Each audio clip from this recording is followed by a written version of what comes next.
ಹಳ್ಳಿಯ ಕಟ್ಟಿದ ಬಡವನೆದೆಯ ಗುಡಿಯಲ್ಲಿರುವೆ ನಾನು. ಬೆಳೆಯ ನಡುವೆ ರೈತ ಬಸಿದ ಬೆವರಲ್ಲಿರುವೆ ನಾನು. ಕೆಲಸ ನಿನದೆ ಫಲವು ನಿನದೆ ಛಲದ ಒಡೆಯ ನೀನು.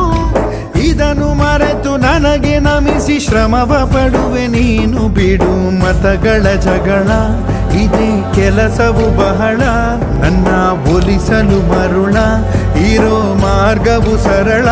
ನನ್ನ